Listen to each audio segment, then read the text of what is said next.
de la Ciudad de México, la Secretaría de Cultura del Gobierno de México, el Instituto Nacional de Bellas Artes y Literatura, así como el Museo Nacional de Arte, se enorgullecen en presentar el conversatorio Cultura Diversa en el Arte Mexicano. El día de hoy nos acompañan dos personas a las que admiramos profundamente por el trabajo que han realizado y que representan dentro de la difusión cultural y el activismo de derechos de la diversidad sexual y de género en México, por lo cual vamos a dar paso a dos ponencias y después de escuchar la participación de cada uno de ellos, vamos a tener la oportunidad de tener un diálogo en el cual ustedes podrán participar también, haciendo preguntas y lo que quieran.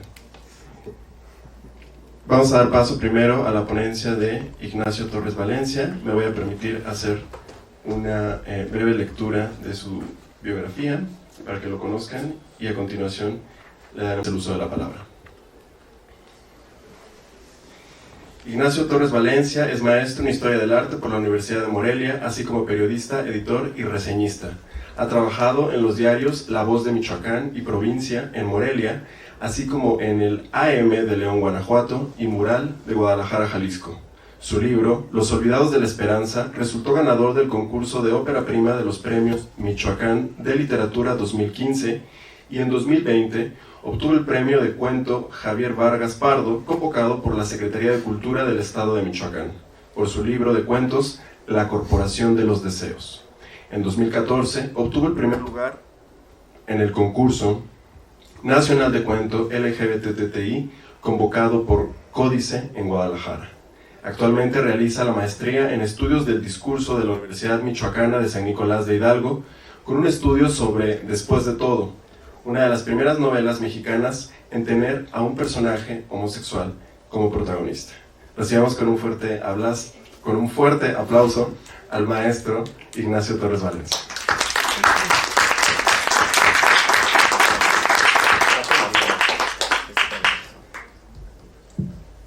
Muchas gracias.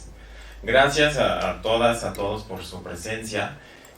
Bueno, quiero agradecer particularmente la invitación por parte de Ángel para participar en este conversatorio. Al MUNAL, por supuesto, que es un recinto muy especial para mí. Y bueno, a la Secretaría, al INVAL y todas las instituciones que hacen posible que existan estos espacios y que bueno, que sigamos hablando de esto el 30 de junio. Es una gran suerte, porque hoy a las 12 de la noche se nos acaba el encanto y se nos vuelve a hacer calabaza la carroza. La vida. Bueno, vamos a hacer esta revisión. Traigo aquí unas notas que voy a ir leyendo y que vayamos comentando. Ha habido y hay una gran necesidad de silencio en torno a las existencias sexodisidentes. Esta demanda, por supuesto, es de grupos hoy llamados conservadores, cuyo objetivo principal es conservar sus derechos, privilegios y prerrogativas, más que una serie de valores y posturas que, sabemos, rara vez cumplen de verdad. De ahí viene el hecho de que nuestras existencias perdieran materialidad al no ser nombradas por completo, o al codificarlas mediante el uso de palabras que escondieran lo esencial y refirieran únicamente un aspecto negativo. Estas codificaciones, como veremos más adelante, no son solo factibles en el código lingüístico compartido, sino en el arte plástico que, un poco como la poesía, tiene la posibilidad de ocultar a plena vista y usando elementos comunes, pero dotados de otro sentido. Así hemos sido los practicantes del pecado nefando, aquellos en quien se verifica un vicio tal que es en sí mismo y por definición uno que causa repugnancia u horror hablar de él. No es sorpresa que, con el paso de los años, no nos atreviéramos a decir el nombre de afectos y amores. Para esta revisión es necesario ir un poco hacia atrás y recordar que aunque el sexo entre hombres no adquirió la posibilidad de definir identidades sino hasta finales del siglo XIX, lo cierto es que casi siempre ha sido una práctica que, hecha pública, acarrea algunos problemas, por decirlo muy amablemente. En el Seminario de Historia de Género y Sexualidad en México, realizado por el CEPE, hemos visto las diferentes actitudes de las culturas mesoamericanas en cuanto al sexo en general y el practicado entre hombres de manera particular. Mientras que entre los mayas eran prácticas que, hasta en el arte o lo que hoy consideramos como tal, eran representadas, para los mexicas era algo totalmente condenable. De acuerdo con Bernal Díaz del Castillo, fue en las costas y en la Tierra Caliente donde los recién llegados castellanos encontraron una mayor presencia de lo que ellos entendían como prácticas sométicas. Dice, cito, en tanta manera que andaban vestidos en hábito de mujeres, muchachos a ganar en aquel diabólico y abominable vicio. El mismo cronista refiere que en el náhuatl existía una palabra equivalente a puto. Esta es cuiloni o cuilones en plural, que les fue gritada, dice, mientras huían de Tenochtitlán en la llamada hasta hace poco Noche Triste. Dice Bernal que les lanzaban proyectiles y esas palabras vituperiosas. Por supuesto, el sentido de puto en el siglo XVI en Castilla no era unívocamente el de hombre que se acuesta con hombres, sin embargo, sí era una asociación que ganó popularidad en esa época. Quizá los mexicas no usaban cuiloni para referirse a hombres que hoy identificamos como homosexuales, pero era sin duda una ofensa para gritarle a quien mostrara cobardía, un concepto asociado a una hora al hecho de ser homosexual, o puto, como dirían en los estadios de fútbol. Un siglo y cacho más adelante, en 1657, como nos indican Salvador Novo y Luis Felipe Fabre, hizo su irrupción en la historia Cotita de la Encarnación, un mulato que bajo los parámetros actuales era una mujer trans y que fue el centro de una red de contactos para hombres sodomitas. Novo desde el ensayo y Fabre mediante la poesía indican que Cotita nunca deseó pasar a la historia como parte de uno de los procesos inquisitoriales por sodomía. Ella era feliz troquelando, como dice Fabre, pero una vecina obtusa y chismosa tuvo a bien hacer la denuncia y luego de aprehender a más de 200 implicados en lo que hoy vemos como una red de homosociabilidad, Cotita y algunos otros acusados terminaron sus días en la hoguera. Que al momento de su muerte Cotita tuviera más de 40 años de edad nos indica que, de manera general, a los habitantes de la muy noble y leal Ciudad de México poco les importaba lo que hicieran los demás. Pero claro, basta solo un dedo acusador para que el engranaje del sistema se ponga en movimiento para ser ejemplo con un sujeto y dar con ello advertencia al resto de la población, como veremos que le pasó varios años después al mismo Novo. La siguiente. Antes de abordar las piezas de arte plástico que comentaremos particularmente, es necesario referirnos también al gran momento que, en palabras de Monsiváis, inventó a la homosexualidad en México, el baile de los 41, que voy a referir brevemente, porque bueno, aquí está un expertísimo, Luis de Pablo, y bueno, ya hemos visto varias de sus charlas y ponencias y demás, y bueno, es un tema que también conocemos de manera general, ¿no? Por supuesto, el baile y la redada que le siguió no inventaron la práctica, pero al hacerse público sí la consignaron para la conciencia colectiva, ¿no? El hecho llevó a que en México se asociara ya irremediablemente a los menierismos de la clase el hecho de ser maricón, como dirían popularmente entonces. A partir de 1901, fifí, pollo y lagartijo pasaron a referir no solo un estamento, sino una identidad sexual. Del baile de los 41 también surgieron las primeras representaciones gráficas de lo que hoy llamaríamos el sujeto homosexual. Los vemos en estos grabados. Esta estridencia, este toque grotesco, ¿no?, de las brevísimas cinturas y los extendidísimos bigotes, ¿no? Los grabados de Posada no son caricaturas políticas que feminizan al otro para disminuirlo, son ya imágenes inequívocas de los no hombres, de los que, por vestir de mujer y depositar su afecto en un buen bigote, decidieron liquidarse a voluntad, puesto que renunciaron a lo visto por el sistema como su bien más preciado, el ser masculino. Del baile de los 41 también resultó en 1906 la novela de ese mismo nombre, publicada con el seudónimo de Eduardo Castrejón. En el libro se hace referencia a lo ya dicho: renunciar a la masculinidad es lo peor, algo que el autor recalca al dar a los protagonistas y organizadores del baile solo nombres femeninos, Mimi y Ninón. Nunca sabemos cuál es el nombre, digamos, de pila de estos dos personajes, y se refiere constantemente a este vicio, a esta depravación total y completa de Mimi y Ninón, que tienen una relación además entre ellos. La siguiente. Pelegrín Clavé, director de la Academia de San Carlos, se lamentaba en 1873 por el hecho de que el culto al cuerpo reemplazara la inspiración cristiana en la producción artística hacia ese fin de siglo que afirmaba su modernismo. De acuerdo con Héctor Domínguez Rubalcaba, resultaba incómodo que el cuerpo en sí mismo, y no como vehículo alegórico, fuera objeto de belleza por sí mismo, un hecho que resultaba aún más amenazante si se trataba de un cuerpo masculino. El cuerpo del hombre debía representar a la divinidad o a la grandeza de la patria. Unas décadas después del reclamo de Pelegrín Clavé, las demandas para el arte nacional eran principalmente ser útil, liberarse del elitismo y, por supuesto, hablar de la grandeza de la patria surgida del movimiento armado. Por ello, retratos y composiciones, como las que veremos más adelante, habrían sido censurables por no cumplir con lo anterior, además de sensualizar a los cuerpos masculinos. Vemos así la concurrencia de los discursos del sistema en dos instituciones. Tanto las Fuerzas Armadas como la religión condenaban que el cuerpo del hombre fuera objeto de belleza o de deleite. Un ejemplo de esa sensualización del cuerpo masculino se puede encontrar en esta pintura de Adrián Unzueta, realizada en 1898, que estamos viendo ahí en la diapositiva. La representación de Moctezuma hace que la pieza remita a ese gran símbolo del pasado, además de mostrar un momento especial de los ritos del poder antiguo. Sin embargo, el Tlatoani, fundado en una elegante túnica negra, reclama sobre sí las miradas, con lo que se puede decir, se convierte en lo que Domínguez Rubalcaba señala como un varón deleitable. La prestancia de su pose, la firmeza de sus piernas, la suavidad de manos y brazos, hacen que Moctezuma no solo esté revestido del universo simbólico del México antiguo y su grandeza perdida, su belleza es propia e independiente de sus simbolismos. El Tlatoani está bañado por unas de luz y envuelto por vapores de inciensos. Está ahí para recibir pleitesía, pero también miradas furtivas, quizá cargadas de deseo, de quienes se deslumbran por el poder que evidencia la parafernalia que lo acompaña, pero también su constitución corporal.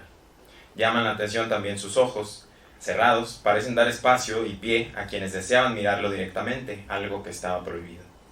Esta lectura es realizada, por supuesto, desde mi momento. Como señala Rudy C. Blaze, las piezas artísticas tienen una multiplicidad de significados, y si el espectador gay encuentra uno que le atañe, es tan válido y cierto como los demás.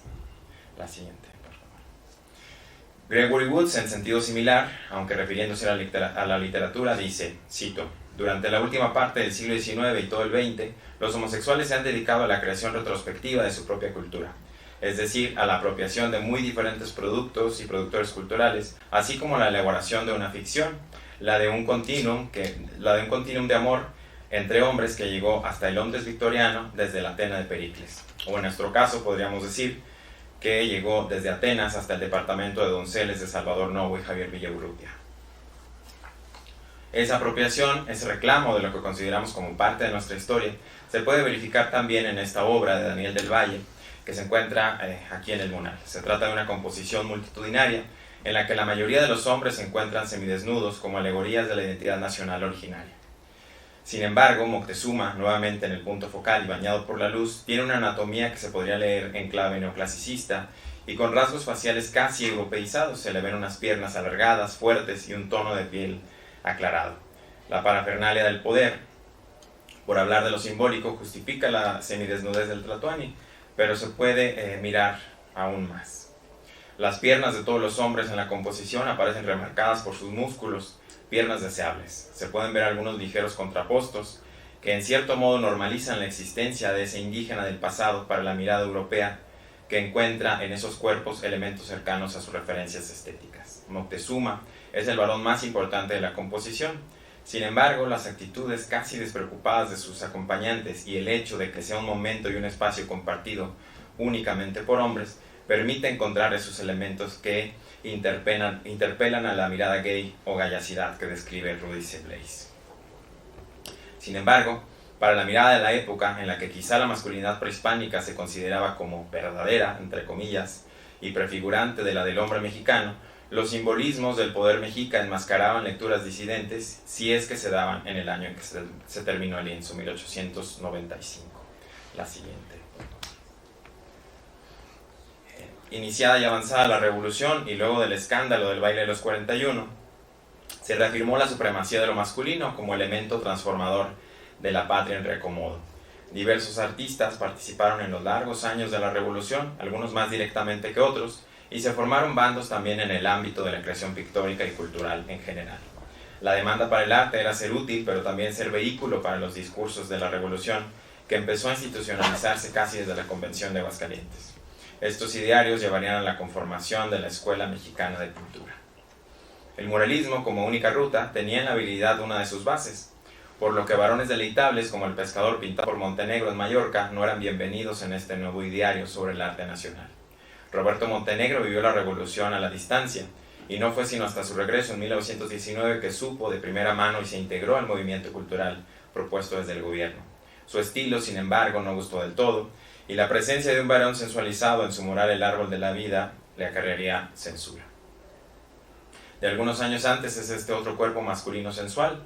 Aunque en el título alternativo aparece el nombre de Mateo, estamos ante el retrato de un sujeto anónimo, puesto que la efigie lo convierte en un arquetipo, un hombre que trabaja, aunque la composición propone un giro interesante. El hombre no solo ofrece el fruto de su labor en el mar, sino la posibilidad de un encuentro apasionado que la moralidad de la época aceptaba, solo donde no pudiera verlos, como en algún paraje solitario de la playa en la que se encuentra. El retratado se sabe objeto de deseo y a su vez objetiza a su interlocutor mediante la mirada directa que le obsequia.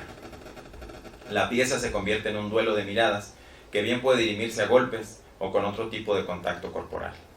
El torso del hombre en medio giro, el brazo izquierdo llevado hacia atrás, con el dorso de la mano sobre la cintura y la palma abierta, pueden leerse como una pose afeminada, entre comillas. Sin embargo, el rasgo principal de esta seducción feminizada, también entre muchas comillas, es la mirada que parece juzgar al espectador.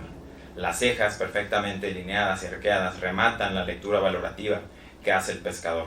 Consciente de su constitución corporal y de los agraciados rasgos de su rostro, el objeto deseado parece valorar si aceptará o no el deseo del que es el punto focal. La siguiente. Otro ejemplo de cuerpos masculinos susceptibles de expropiación mediante una mirada deseante son estos cinco que formarían parte de los murales comisionados a Saturnino Herrán para el Palacio de Bellas Artes, que en ese momento estaba detenida su construcción. Este panel fue un esbozo preparativo para la obra final que no llegó a ejecutarse. De acuerdo con Alicia Azuela, en esta obra destacan los cuerpos lánguidos, la sumisión, la exaltación del mundo prehispánico como pasado grandioso y las evocaciones de nostalgia modernista que proclaman un Edén campirano cuyo símbolo es el indio. La pieza preludia, además, el afán moralista de tratar los grandes temas con fines doctrinarios. La composición conforma un corrillo de gallardía en plena exhibición para deleite de las miradas deseantes, que pueden recorrer a voluntad esas musculaturas elásticas que recuerdan la constitución de estatuas griegas y romanas. Aunque 3 de las 5 figuras desvían la mirada, las 2 que están en el tercer plano, ese par de mirones, observan directamente al espectador, como para iniciar el mismo duelo de miradas objetizantes que con el espectador de Montenegro. Se puede destacar el fondo también. Se trata de un elemento prácticamente liso, como un telón, que parece sugerir que lo visto es algo premeditado, una procesión cuyo único objetivo es lucirse ante el espectador. Al colocar a sus retratados en lo que podríamos llamar un no lugar, Herrán permite que la atención se centre en los cuerpos, de los que destacan los 2 del centro. Pareciera que la pose es intencional y no resultado de un movimiento captado infraganti. Uno baja la mirada, coloca el rostro de perfil y abre el brazo izquierdo mientras acerca el derecho para posar la palma de la mano sobre el muslo firme. El que está detrás de él mira al horizonte, pero, sabiéndose observado, alza la cara con orgullo y le enmarca con el brazo derecho que dobla frente al pecho para llevar el dorso de la mano a la barbilla. Sobre la mano se ve un par de labios rojos voluminosos, sensuales, un latigazo de deseo. La siguiente. En este autorretrato de Abraham Ángel se verifican las constantes de su obra: el sentido naïf, proporciones distorsionadas en los planos posteriores, una profundidad sugerida mediante planos consecutivos y un uso del color muy cercano a la vanguardia Fauvé. En este caso, la distorsión de las proporciones se hace evidente en los árboles del segundo plano. Los troncos retorcidos se coronan por frondas que alcanzan alturas que superan tanto a la iglesia del pueblo, que sitúa el retratado, como a las montañas del fondo. El terreno sobre el que está el pueblo parece formarse por olas progresivas que dan profundidad y a la vez replican el patrón marcado por las ondas en el cabello de Ángel. La gama de colores también es semejante entre el hombre y el pueblo, y la conexión entre ambos se hace evidente por el camino que parece salir de uno de sus hombros hasta llegar a la casa junto al árbol de la derecha. Quizá ese fue el sendero que siguió el pintor para dejar su pasado e irse con quien sería su maestro y amante, Manuel Rodríguez Lozano. Es en el rostro que el dibujo gana precisión e intención de realismo. Los labios gruesos y la fineza de la nariz, acentuada por el medio perfil, se coronan por un par de cejas negras que cobijan a unos ojos pequeños, semirrasgados, que observan de manera oblicua. Nuevamente es la mirada el rasgo principal de la sensualización del retratado.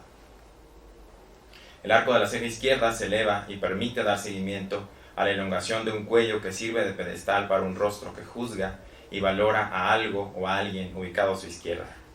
El cuello, la boca carnosa y las cejas se convierten en armas para la seducción, pero es la mirada esquiva la que permite al espectador llevar el rol activo en ella. Los ojos de Ángel evaden a los del espectador para evitar la confrontación y mejor convertirse en invitación al juego. Sí. No hay registro documental de que Salvador Novo haya encargado este retrato a Manuel Rodríguez Lozano, esta pieza de la que tanto y tanto y tanto he hablado en Twitter, y bueno, finalmente estoy aquí comentándola en el Munal. Es un gran gusto. Se puede asumir que esta obra surgió de un breve buen momento en la relación entre pintor y retratado. En junio de 1924, Novo publicó una nota en la que alababa los cambios realizados por Rodríguez Lozano al método Best, lo que nos puede servir de referente para ese fugaz entendimiento entre ambos. Sin embargo, el retrato nunca fue de Novo. El pintor lo mantuvo en su colección personal hasta finales de la década de 1940, cuando se lo regaló a Rodolfo Usigli, otro de los muchísimos enemigos de Novo. Se ha dicho que el regalo fue con la motivación de burlarse del futuro cronista de la Ciudad de México, una idea que no me convence del todo, aunque podría tratarse de una doble venganza simbólica. Rodríguez Lozano objetizó a su antiguo amigo y al entregarlo en efigie a Usigli, literalmente lo puso en su lugar. Quizá Usigli también tenía, no sé, la pintura en el baño, en el peor rincón de su casa, ¿no? Y era como estarlo viendo ahí, en el peor rincón, eternamente y burlándose, ¿no? Por toda esta situación de el gesticulador y este pleito tan conocido, ¿no? Por la misma época, el pintor Rodríguez Lozano publicó en Excelsior, en 1949, una nota sobre esa añeja enemistad con Novo, nacida a raíz de la paternidad del teatro de Ulises que ambos reclamaban, ¿no? Y que en realidad pues debemos a Antonieta Rivas Mercado y en realidad a ninguno de ellos dos. Entre 1949 y hasta 1985, en que el retrato fue adquirido por el INBA y luego integrado al acervo del Munal, esta pieza no había tenido vida pública, por lo que sus codificaciones y referencias contenidas se habían mantenido en latencia únicamente. A diferencia de las piezas anteriores, en las que la deleitabilidad del retratado parece solo sugerirse, en la representación de Novo no hay duda de que se habla sobre la homosexualidad, puesto que el retratado era ya para ese momento, a sus 20 años de edad, una especie de metonimia de la homosexualidad. Era tan visible y lo evidenciaba tanto con sus atuendos y arreglo personal, que aunque nunca hizo una declaración enunciándose como tal, parecía pregonarlo con su sola presencia. Algo que pagaría en la década de 1930, cuando se convirtió en el blanco de la persecución gubernamental en contra de los no hombres en el servicio público. Pilar García ha indicado la semejanza con un retrato de Estado. El gobernante muestra en el segundo plano el territorio sobre el que tiene influencia, en este caso el centro de la ciudad, que era el señorío del futuro cronista. Javier Antonio Hoyos dice, cito, «Parece como si el joven del retrato se apartara un poco para que pudiéramos ver mejor el paisaje». Así, mientras el muralismo inicial representaba los signos y símbolos constitutivos del renovado Estado mexicano, este retrato pareciera hacer lo propio con el Estado homosexual y su primer gran mandatario. Novo, con los labios rojos, las cejas depiladas, las manos manicuradas y con una bata de terciopelo que sugiere desnudez, se encuentra sentado en un taxi frente a la esquina de Tacuba y San Juan de Letrán, el actual eje central, en una escena nocturna que a simple vista pareciera anodina, pero que en realidad muestra la instantánea de un hecho inacabado, el ligue. De nuevo, es la mirada del retratado el punto focal de la pieza. Novo, listo con su bata y nada más que su bata, no está poniendo atención a los transeúntes de la acera del edificio de correos que se puede ver a través de la ventanilla, sino los que circulan por la que está a un costado del taxi, que hoy sería la del costado del Palacio de Bellas Artes. La mirada seductora pero esquiva hace pensar que hay alguien asomado a la ventanilla, que Novo enganchó brevemente sus ojos con los de ese hombre misterioso, y justo antes del momento del retrato decidió desviarla en un juego de autoobjetización al saberse observado con curiosidad o con deseo. Al pedir a su chafirete que estacionara ahí el taxi, Novo marcó uno de los primeros puntos de ligue y homosociabilidad en lo público, aunque al cobijo de la noche. Desde el siglo XIX, San Juan de Letrán era un punto de encuentro para los vicios nocturnos y los viciosos de la noche, por lo que en esta obra, pintor y retratado reafirman ese lugar de ligue bajo las campanadas del reloj. La ciudad es imprescindible para la creación del subuniverso homosexual del inicio del siglo XX. La capital del país, único espacio que empezaba a dotar anonimato a sus habitantes, se convirtió en polo de atracción para los disidentes del interior del país y permitió la existencia cada vez más pública de cuerpos antes proscritos, mujeres, migrantes y homosexuales. Aunque fuera el nocturno el lapso asignado para la tolerancia a regañadientes de los homosexuales, las prácticas sexuales de estos dejaron de estar confinadas a las fiestas privadas como la del baile de los 41, para dirimirse en cualquier rincón urbano dotado de oscuridad. Novo, al recorrer las calles del centro, como indicó en la estatua de sal, y Rodríguez Lozano al retratarlo, dejaron testimonio de ese proceso de reescritura del espacio urbano que, así como el cuerpo del hombre, no dejaba de sensualizarse. Hoy, Novo sigue ligando, eternamente ligando, siempre ligando, en una de las salas de este magnífico recinto. Muchas gracias.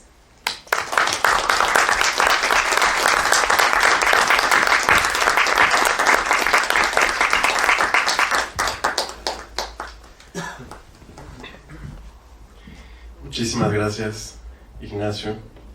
Ahora vamos a dar paso a la ponencia de Salvador Iris Gómez, de quien voy a leer una breve semblanza también. Salvador Iris Gómez, promotor cultural, nació en Las Chuapas, Veracruz. Cursó la licenciatura de Publicidad y Ciencias Humanas en el Instituto de Mercadotecnia y Publicidad y en la Universidad del Claustro de Sor Juana, respectivamente. Su trabajo se ha centrado en la promoción y estudio del arte con temática LGBT+ en México. Ha participado en distintas iniciativas a favor del reconocimiento de la diversidad sexual y de género, colaborando con distintos medios de comunicación, promoviendo proyectos artísticos que fomenten el respeto, la inclusión y los derechos culturales. Fundador en 1999 de Altarte AC, organización sin fines de lucro que promueve los derechos humanos utilizando el arte como principal herramienta. En el año 2000 organiza el primer Festival de Diversidad Sexual Juvenil de la Ciudad de México, evento multidisciplinario enfocado en brindar información para la defensa de los derechos sexuales de las y los jóvenes a través de una serie de actividades lúdicas, recreativas y culturales. En el año 2006 asume, por petición del Círculo Cultural Gay, la dirección de la Semana Cultural Lésbica Gay, evento artístico y cultural considerado uno de los más importantes del colectivo LGBT del país y el más longevo en su formato en América Latina, ampliando sus sedes y transformándolo en lo que hoy se conoce como el Festival Internacional por la Diversidad Sexual. Recibamos con un fuerte abrazo, otra vez iba a decir abrazo, con un fuerte aplauso y por supuesto los vamos a abrazar también a Salvador Iris Gómez. Bueno, pues igual nuevamente agradecer la invitación, agradecer a Ángel, al Munal, al Imbal, a todos por invitarme. Yo soy más anecdótico, entonces voy a tratar de hacer una línea de tiempo de lo que yo considero ha sido el arte y la cultura en la Ciudad de México, la que sigue. Bueno, como hablábamos justamente, no aparecimos por generación espontánea, no hay desde el mundo prehispánico siempre ha existido prácticas homosexuales, ¿no? Y pues ahí hay registro de ella, la que sigue, ¿no? Pero es importante, sí, antes de comenzar, aclarar que para hablar de arte y cultura gay, al menos de mi parte, sí me gusta contextualizarlo en lo que hoy entendemos como arte y cultura LGBT, ¿no? Cuando hablamos luego, hay referentes, claro, de artistas y guiños homoeróticos que están ahí, pero un poco, como lo decía mi compañero, depende a veces de la lectura, ¿no? O del ojo del que se le dé ya como tal, ¿no? Yo creo que primero hay que partir de una toma de conciencia, ¿no? Como homosexuales o como lesbianas o como transexuales, para poder a partir de ahí hablar de una arte, unas expresiones artísticas o LGBT, ¿no? Y bueno, para eso, en México en particular, pues sí es muy importante nombrar este hecho, ¿no? El baile de los 41, ¿no? La madrugada del 19 de noviembre de 1901, un grupo de homosexuales, algunos vestidos de mujer, son arrestados por la policía en una fiesta privada en la calle de La Paz. Hoy Ezequiel Montes. Por ahí también ya, hoy se dice que no era Ezequiel Montes tampoco, ¿no? Que ya hay estudios ahí como de mapas. Rodrigo Hidalgo, este cronista, tiene una teoría de que no era en Ezequiel Montes, que era mucho más hacia la Guerrero, ¿no? Donde se llevó a cabo, no ahí, pero bueno, eso ya es harina de otro costal, ¿no? En la colonia tabacalera. ¿Por qué para mí es importante este hecho para hablar de expresiones artísticas y culturales LGBT? Porque sí, como lo dijo Monsiváis, este hecho de alguna manera inventó la homosexualidad en México. Se empezó a hablar de ella a partir de, y entonces a partir de este hecho podemos decir que hay una toma de conciencia de la homosexualidad en México, y a partir de ese hecho ya muchas representaciones culturales y artísticas se pueden asociar con la homosexualidad en México. La que sigue, ¿no? Bueno, en 1928 aparece la revista Los Contemporáneos, ahí está, ya hablamos un poco de ellos, ¿no? Que eran una revista que dio nombre a un grupo de ensayistas, poetas, escritores, ¿no? Algunos de ellos abiertamente homosexuales, ¿no? Que buscaban modernizar la literatura y la cultura en México, ¿no? Y bueno, a partir de ahí ya se empiezan a generar como ciertos referentes, ¿no? Que tienen que ver con la homosexualidad, ¿no? La que sigue, punto ya, bueno, estos son algunos de los contemporáneos, ¿no? Aquí los podemos leer, porque yo no los puedo leer desde acá, pero bueno, estos son algunos de los artistas que se relacionan. La que sigue, punto y aparte, merece justamente Salvador Novo, ¿no? Salvador Novo fue poeta, ensayista, dramaturgo e historiador mexicano, miembro del grupo de los contemporáneos, y creo que la J mayor que ha dado este país. Muchos incluso clichés que tenemos para la jotería, para el perreo, ¿no? Lo que en nuestro caló se entiende como perrear, ¿no? Que es hablar, son herencia de Salvador Novo. Salvador Novo era la gran perra de la literatura mexicana, ¿no? Le encantaba provocar a la gente, ¿no? Le encantaba ser escandalosa y estridente todo el tiempo. Siempre cuento esta anécdota, una anécdota que me contó Carlos Monsiváis una vez, de una cena de Estado, cuando ya Salvador Novo era secretario de la SEP y estaban en una cena de Estado, y que la otra sacó una polvera, ¿no? A la mitad de la cena y se empezó a polvear la cara. Y entonces todo el mundo se puso tenso, imagínense, 1970 y 60 y tantos, 70 y tantos, pues era otro ambiente, todo el mundo se puso tenso, y la otra seguía maquillándose, ¿no? Delante de los comensales. Y Monsiváis lo empezó a patear por debajo de la mesa, ¿no? Que estaba al lado de él. Era su asistente en esa época y lo empezó a patear. Pues para decirle, oiga, ya vio. Y la otra siguió maquillándose. Y entonces, ya el ambiente era como muy incómodo, porque todo el mundo así como, ¿y qué está haciendo? ¿Por qué se maquilla aquí? ¿No? Entonces Monsiváis se le acerca y le susurra así como en el oído de, maestro, ¿está usted bien? ¿No? Y el otro le dice, perfecta. Se sigue maquillando. Pasa el momento, es un momento muy incómodo, dice Carlos, que guarda su polvera, sigue la cena, después del momento incómodo, se relajan como los ánimos, y Carlos le pregunta a Salvador, oiga maestro, ¿por qué hizo eso? O sea, vio lo que provocó, vio la situación incómoda que causó, y Novo le contesta, sí, para provocarlos, porque si no se acostumbran. ¿No? Creo que Novo era el gran provocador, y creo que es un personaje al que las nuevas generaciones no hablan tanto de él, pero que sería interesante rescatarlo, con todos sus claros oscuros, porque también tenía sus claros oscuros, pero sería interesante rescatarlo. La que sigue, ¿no? Y bueno, así llegamos a Carlos Monsiváis, un personaje que también creo que sería muy importante rescatarlo. Ya Braulio Peralta lo hizo con su Closet de Cristal, ¿no? Pero Carlos Monsiváis fue la mano que meció la cuna detrás del movimiento de liberación homosexual mexicano. Y justo si voy a que para hablar de arte y cultura LGBT tenemos que tomar conciencia, pues tenemos que hablar del movimiento de liberación homosexual mexicano, que surge en 1971, ¿no? Cuando Carlos y Nancy Cárdenas, que sigue, otro personaje muy importante, ¿no? Forman el Frente de Liberación Homosexual, un grupo que se reunía de manera clandestina, no en casas, en la casa de personajes como Emma Pulido, ¿no? Esta mujer que ahora sale en la televisión como de jueza, ¿no? Me cuenta Carlos que iban a casa de Emma Pulido, de Nina Galindo, ¿no?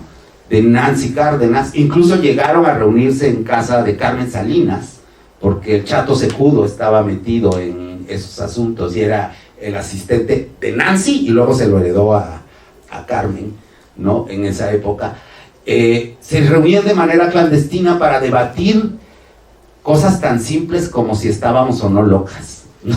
Así de sencillo. Acuérdense que hasta 1990, ¿no? La OMS quita de las enfermedades de salud sexual la homosexualidad, y entonces pues en esa época lo primero que había que debatir, me cuenta Carlos, me cuenta Braulio, me cuenta Juan Jacobo, que llegó a ir a esas reuniones, pues era primero de, ¿estamos de verdad? ¿No estamos locas? O sea, de verdad, sí no estamos locas, sí podemos salir, ¿no?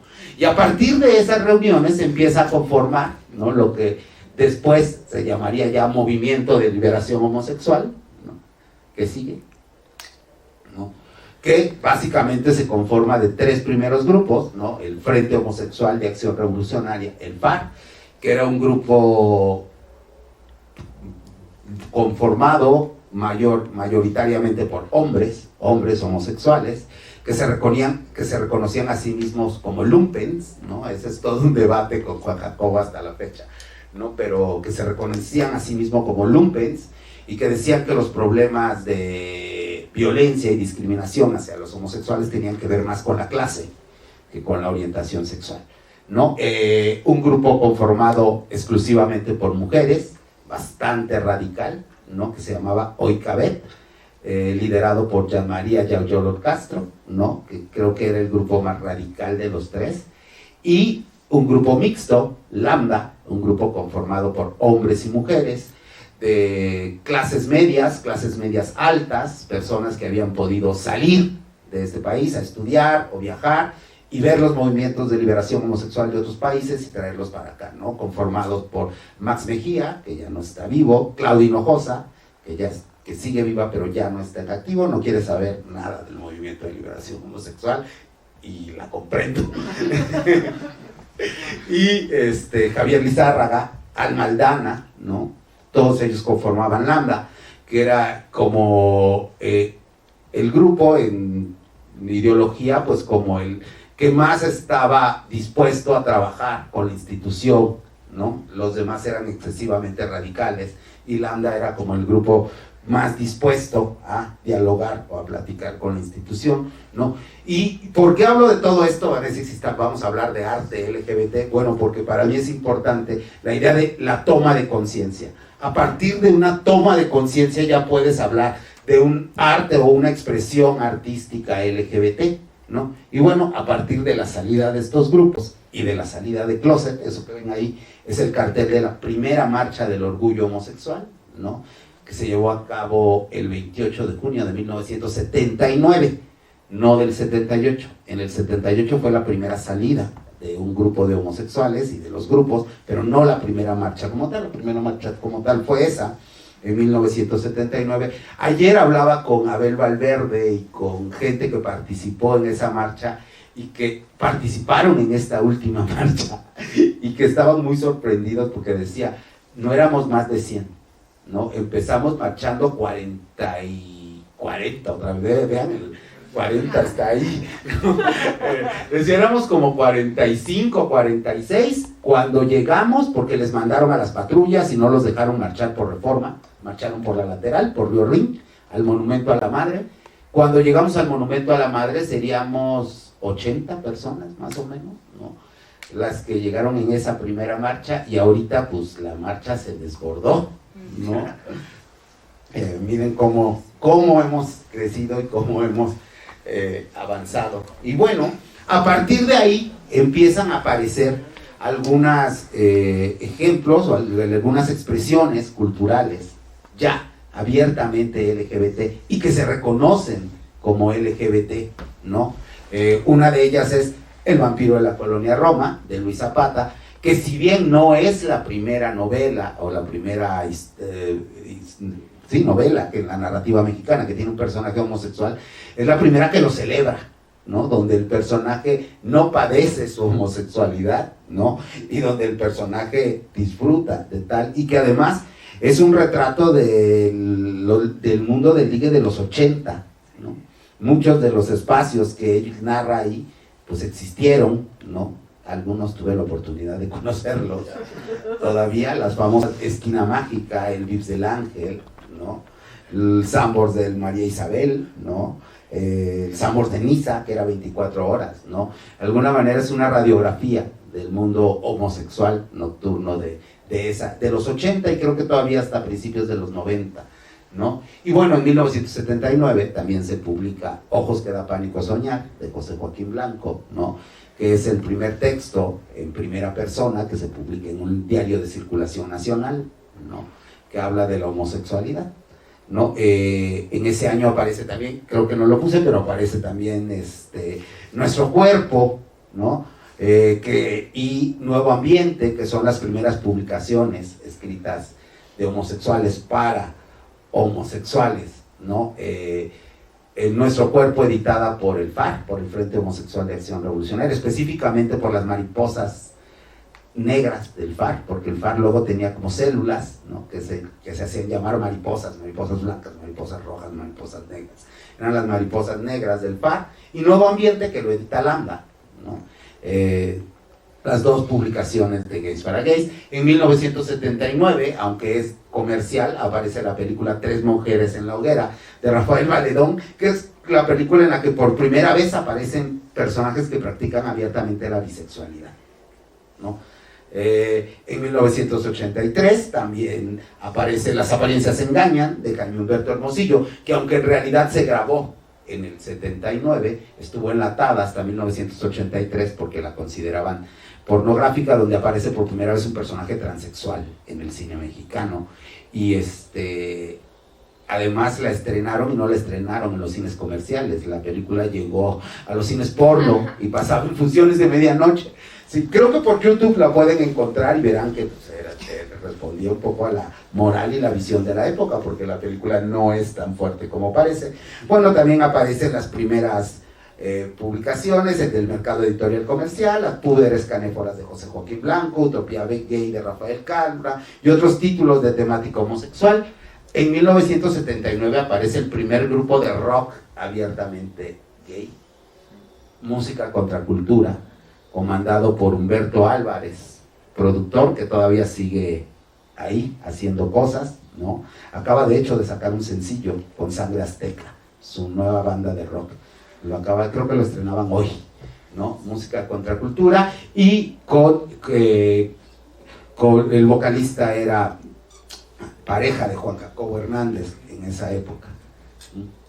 Y bueno, también en 1980 aparece José Antonio Alcaraz, monta la obra de teatro Y sin embargo se mueven, protagonizada por Tito Vasconcelos, un actor también bastante icónico para el teatro LGBT. ¿Por qué nombró esta obra y no otras? Sí, había otras obras de temática, pero esta fue muy curiosa porque esta fue la que le dio título a que la crítica empezara a hablar de teatro gay, ¿no? Le dio como la etiqueta, y decían teatro gay a partir de eso. Tito nunca estuvo tan de acuerdo con esa idea, pero bueno, hubo una época en la que la crítica teatral hablaba de teatro gay y fue a partir de esta obra, ¿no? En 1989 se publica Amora, de Rosa María Rofiel, que es como el equivalente del Vampiro de la Colonia Roma para los homosexuales, para las lesbianas, la primera novela lésbica en la narrativa mexicana.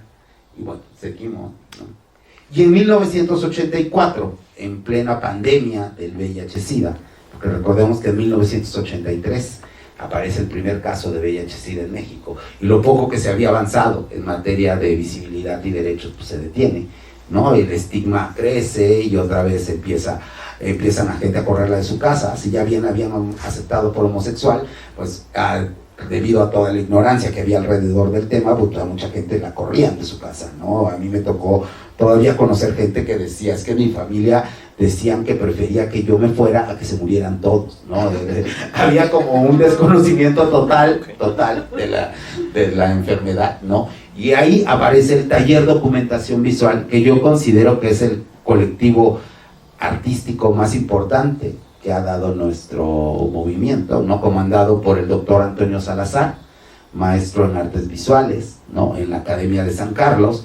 Es el primer colectivo que empieza a abordar temas de homosexualidad abiertamente en la Academia de San Carlos y temas de VIH-Sida, ¿no? Entre otras cosas, diseñan los primeros materiales de prevención que se hacen en México sobre VIH-Sida, y los diseñan de manera más anónima, ¿no?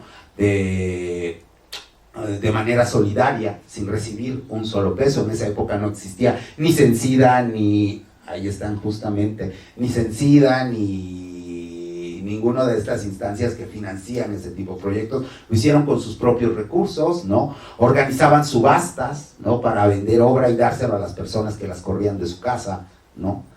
O a organizaciones para la lucha contra el SIDA, ¿no? Y traían un rollo sobre, además recordemos la época, ¿no? Era la época del comunismo y todo este rollo. Entonces traían un rollo muy particular sobre el arte, ¿no? Que decían que el arte debía de servir para empoderar a la sociedad o tener un sentido social, no para enriquecer ni volver famoso a un artista. Y entonces se negaban a dar entrevistas, a presentarse en las inauguraciones de sus exposiciones, a tomarse fotos, porque decían que lo importante era la obra, no el artista. Y entonces así, de manera anónima y solidaria, generaron muchísimos materiales de prevención, donaron muchísimo dinero a organizaciones, hicieron muchísimas subastas, ¿no? Y Antonio, hasta el último día de su vida, siguió donando de manera anónima a muchísimas organizaciones y a muchísimas causas LGBT dinero, y no poco dinero, me consta, ¿no? Siempre y cuando se mantuviera en el anonimato, lo cual me parece un hecho bastante loable de su parte y bastante congruente con lo que hacía el taller Documentación Visual, ¿no? De las primeras imágenes, a ver si regresamos, la anterior, sobre VIH, pues es esa, Jesús y el Diablo, ¿no? De 1989, ¿no? Donde aparece Antonio Salazar al final cargando a Jesús, su pareja, una semana antes de que muriera de VIH-Sida, ¿no? Fueron muy atrevidos, muy adelantados a su época, ¿no? Y muy solidarios con nuestro movimiento. La que sigue. Y bueno, y así ya llegamos a artistas que se empezaron a comprometer de alguna manera con la causa, ¿no? Y que empezaron a generar imágenes que de alguna manera ahorita ya son como referentes en la construcción identitaria que tenemos como homosexuales, ¿no? Y uno de ellos pues es Nahum Besemil, nacido en Chicontepec, Veracruz, en 1947. Estudió la carrera magisterial en la Escuela Nacional de Maestros y posteriormente Artes Plásticas en la Esmeralda. Dio clases, fue maestro rural, ¿no? Su obra se ve muy representado eso. Es considerado uno de los artistas vivos más importantes de México. Su obra gira en torno al autorretrato, cuestionando las masculinidades, ¿no? La identidad nacional y el machismo y el deseo homosexual, ¿no? Todo el tiempo está ahí presente. Es parte fundamental del movimiento artístico llamado neomexicanismo, ¿no? Y entre otras cosas, por eso hablo de él como un artista LGBT, porque, bueno, aquí hago como una pausa. Yo tengo una teoría, siempre se debate que si existe o no el arte LGBT, que si habría que ponerle etiqueta, ¿no? Yo en lo particular, ¿no? Creo que sí existe un arte LGBT y creo que tiene tres componentes bastante importantes. Primero es en primera persona, porque no es lo mismo así te veo que así soy, ¿no? Cualquier otro artista que no sea LGBT y toque el tema es loable, pero es un acercamiento o es una mirada, ¿no? Y podemos apropiarlo nosotros, pero no es arte LGBT porque no viene desde nosotros, ¿no? Dos, siempre cuestiona la heteronorma, la hegemonía, incluso hasta la misma estética, ¿no? Siempre la cuestiona, ¿no? Y tercero, pues habla o contribuye a las problemáticas de su comunidad, ¿no? Y en ese sentido, por eso pongo de ejemplo a Nahum, porque creo que él cumple, el taller de Documentación Visual y Nahum cumplen estos puntos, ¿no? Y bueno, entre otras cosas de lo que hizo Nahum, fue fundador del Círculo Cultural Gay, ¿no? El primer colectivo de artistas y gestores culturales que promovían espacios como este, ¿no? Yo creo que no estaríamos aquí sin el trabajo del Círculo Cultural Gay, ¿no? Que se fundan en 1983 y empiezan a decir es que no hay espacios para que nuestras expresiones culturales lleguen a la demás gente. Y nuestras expresiones culturales tienen el mismo derecho, ¿no? Hace poco tuve a Jorge Fitch, fundador del Círculo Cultural Gay, en una conferencia hace 2 días, y decía, si buscábamos espacios públicos es porque considerábamos que nuestras expresiones artísticas tenían el mismo valor de las que estaban expuestas ahí, y nosotros también teníamos que estar ahí. Pero en 1983, en la Ciudad de México, existía la ley de faltas a la moral. Y entonces colgar un cuadro como obra explícita podría ser considerado una falta a la moral. Y por lo tanto no se podía, ¿no? El Círculo Cultural Gay hizo mucho trabajo para eso. Y bueno, Nahum Becenil fue parte del Círculo Cultural Gay, igual que Reinaldo Velázquez Evadú, ¿no? Otro artista, ¿no? Nacido en Tuxtla Gutiérrez, Chiapas, estudió artes plásticas en la Universidad Autónoma de Chiapas y en la Academia de San Carlos de la UNAM. Es considerado el artista plástico vivo más importante de Chiapas, ¿no? Hace poco acaba el INBA de hacer ahí como un nombramiento. Su técnica más reconocida es la escultura, aunque también hace grabado, xilografía, acuarela, ¿no? Entre otras. Y bueno, su obra aborda la anatomía humana, ¿no? Yo considero que es uno de los artistas que mejor abordan el tema. Y bueno, perteneció al Círculo Cultural Gay, ¿no? Contribuyó también con su obra a muchas subastas para la lucha contra el SIDA y ayudó a visibilizar y a erotizar justo un poco lo que hablábamos de estos cuerpos masculinos que antes era tabú hacerlo, ¿no? La que sigue, Yolanda Andrade, ¿no? De Villahermosa, Tabasco, tabasqueña. Estudió fotografía en el Visual Studio Workshop en Rochester en 1976. Ha trabajado para cine, editoriales y como maestra.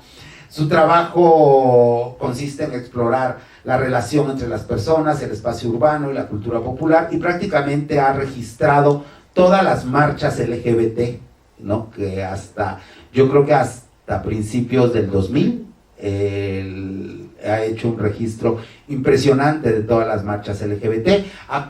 Formó parte del Círculo Cultural Gay también y ha colaborado con muchísimas iniciativas feministas, ¿no? Para visibilizar, ¿no? Problemáticas de mujeres.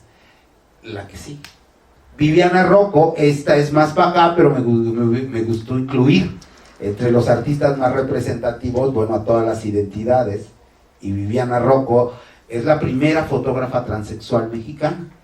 Estudió artes visuales en la Academia Nacional de Artes Plásticas, hoy la FAC, de la UNAM. Cursó la especialidad de fotografía en la Academia de San Carlos. Realizó fotografía editorial para muchas revistas de moda, ¿no? Hasta que se fue a España, justo, y llevado por la revista Vogue en esa época. Y ahí se encontró a Viviana Rocco. Ahí encontró su identidad y regresó transformada en Viviana Rocco. Una anécdota no bastante agradable es que cuando regresa Viviana Rocco, estas revistas de moda, la corren, ¿no? Porque no reconocen su identidad, ¿no? Eran otros tiempos, ¿no? Y empieza a trabajar en los bares, ¿no? A hacer fotografía para bares y a retratar a sus iguales, ¿no? Y su cuerpo de trabajo básicamente se basa en retratar a otras personas trans y darles visibilidad, ¿no? Esta obra que vemos aquí es La Última Cena, y literal, pues su última obra, ¿no? Antes de fallecer, y ahí aparecen bastantes personajes de la escena trans mexicana, ¿no? Porque ella estaba preocupada por rescatarlas. La que sigue, ¿no? Bueno, en el cine, Jaime Humberto Hermosillo, ¿no? 1942-2020, guionista, director de cine, estudió en el CUEC, de la UNAM. Fue uno de los directores más polémicos del cine mexicano, ¿no? Revelando el deseo homosexual y la doble moral de la sociedad mexicana, ¿no? En 1974 dirigió El Cumpleaños del Perro, que es considerada la primera película homoerótica del cine mexicano, ¿no? En realidad no hay escenas sexuales, pero hay siempre insinuaciones. ¿No? El otro día platicaba con Héctor Bonilla y decía que él no tenía idea siquiera cuando lo estaba grabando de verdad de qué estaba haciendo, ¿no? Que en esa época estaba de moda el cine francés, la nueva ola del cine. Entonces él pensaba que era una cosa súper experimental hasta que vio el resultado de la película y dijo, ya entendí por qué me ponían a bañarme, ¿no? En 1983, como ya lo dije, se estrena Las Apariencias Engañan, que es la primera película con un personaje transexual en el cine mexicano. En 1984 estrena su película más conocida, Doña Erlinda y su hijo, ¿no? Una película que pone en jaque a la sociedad de Guadalajara, ¿no? La exhibe y se burla de ella, y que le costó no volver a grabar cine en Guadalajara, ¿no? Al menos lo enlataron con unos 10 años. El gobierno de Guadalajara no le volvió a dar dinero, porque era, pues no te voy a dar dinero para que te burles de mí, ¿verdad? Pero bueno, así lo hizo Jaime Humberto. Entre una otra nota ahí, doña Erlinda es la mamá de el director de la Formadora, de Guillermo del Toro. Y Guillermo del Toro fue el asistente de dirección de doña Erlinda y su hijo, ¿no? Entre ahí las anécdotas que hay. Yo creo que era un cineasta súper adelantado a su época. Yo no sé si el día de hoy estaría cancelado por muchas de sus películas, ¿no? Y además es un referente para el cine de Almodóvar. Si tú ves a Jaime Humberto de los 70s y luego ves a Almodóvar, puedes encontrar mucho diálogo y mucha referencia entre el cine de Jaime Humberto y los personajes de Jaime Humberto y el cine de Almodóvar. Colaboró y fue de los fundadores del Festival Mix México, ¿no? Un festival de cine que también lleva la idea de llevar cine y abrió las puertas del cine. Ahí habría también que hacer un reconocimiento. Las salas de cine comerciales, hasta antes de 1997, se negaban a pasar cine con temática LGBT porque decían que no había público.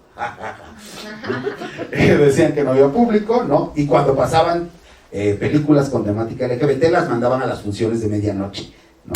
Llega el Festival Mix, hace su primera aparición y bueno, se retaca las salas. Lo que sigue, a partir de ese año, ya en años siguientes, ya las cadenas de cine empiezan a programar cine con temática LGBT, ¿no?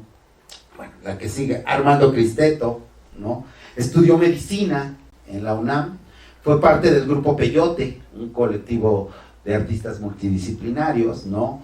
Ha sido miembro activo del Consejo Mexicano de Fotografía desde 1980 y presidente y conservador del Consejo también del 96 al 98, militó en Lambda, Grupo de Liberación Homosexual, ¿no? Ha participado y colaborado en distintas colectivas a favor de los derechos de los homosexuales y de la lucha contra el SIDA, y bueno, también contribuyó a darle otra mirada al cuerpo masculino, ¿no? A partir de justo de su serie del Apolo Urbano de 1982, que es esa que vemos ahí, ¿no? Empezó a erotizar el cuerpo masculino, fue parte del círculo cultural gay, ¿no? Julio Galán, que yo creo que aunque no era activista como tal, y él no se consideraba, de hecho, le chocaba que lo mezclaran con los grupos de liberación homosexual, pero creo que hizo muchísimo, ¿no? Estudió la carrera de arquitectura en la Universidad de Monterrey, destaca por haber renovado la plástica mexicana, ¿no? Es considerado también del movimiento del neomexicanismo, ¿no? Y constantemente se autorrepresenta, igual que Nahum Becenil, ¿no? Pero adoptando algunas subjetividades donde su cuerpo toma como protagonismo, ¿no? Y ciertas posturas que pueden considerarse políticas, ¿no? A diferencia de los otros artistas, Julio Galán es más, como llamarlo, como jotería, ¿no? Su obra va más hacia la jotería, que no por eso deja de ser político, no es tan sexual, ¿no? Los otros son más homoeróticos, Julio Galán es más joto, ¿no? Por así decirlo, ¿no? No sé si me cancelen por usar estas palabras, pero yo también soy jota, entonces creo que la puedo decir, ¿no? Pero no deja de ser política, ¿no? Su postura de la jotería, ¿no? Y bueno, otros artistas en México son Arturo Ramírez Juárez, ¿no? Arturo Ramírez Juárez fue un artista muy interesante, porque también adelantado a su época. En 1970 empezó a pintar cuerpos que ahorita podrían considerarse cuerpos no binarios, ¿no? O cuerpos queers, ¿no? Personajes que tenían tetas gigantes y vergas gigantes, ¿no? Y que entonces no se podían describir ni de un género ni del otro, ¿no? Él desafortunadamente falleció en 1986 y por eso no es tan famoso. Colaboró con el FAR, con el Frente Homosexual de Acción Revolucionaria. Hizo las primeras imágenes de los primeros carteles de las marchas homosexuales, ¿no? Creo que la tercera, cuarta y quinta son imágenes de Arturo Ramírez Juárez. La primera Semana Cultural Gay, por así decirlo, que no se llamó Semana Cultural Gay, se llamó Jornadas de Cultura Homosexual, que se llevó a cabo aquí en una galería privada, por Metro Salto del Agua a la IDEFOPA, fue con una exposición individual de Arturo Ramírez Juárez, ¿no?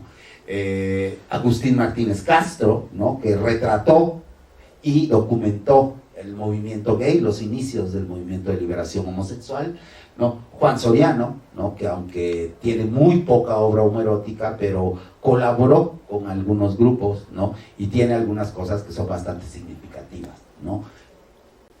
Sigue Javier de la Garza, ¿no? Que también reinterpretó esta idea de lo mexicano y erotizó cuerpos masculinos, ¿no? Elena Villaseñor, de las pocas lesbianas que hicieron plástica, ¿no? Hay muy pocas lesbianas que hacen plástica. Bueno, lesbianas, abiertamente lesbianas. Seguramente hay muchas que hacen plástica, pero no se reconocen como tal, ¿no? Oliverio Hinojosa, ¿no? Pedro Slim, ¿no? Fotógrafo, que además tiene una de las colecciones de arte homoerótico más impresionantes que podemos ver en este país. Estuvo exhibida en el Museo de Arte Moderno, parte de su colección, no es ni el 10% de su colección. Marisol Wonderbas, ¿no? Y su hermano Juan Wonderbas, que entre otras cosas, ellos prestaban su departamento para que Sexpol, uno de los primeros grupos también de liberación homosexual, se reunieran en la calle de Ezequiel Montes, ¿no? El departamento donde se reunía Sexpol era de Juan Wonderbas, el hermano de Marisol Wonderbas. Todo el acervo de Marisol sí era abiertamente lesbiana, lo tiene ahora Slim, el Sumaya.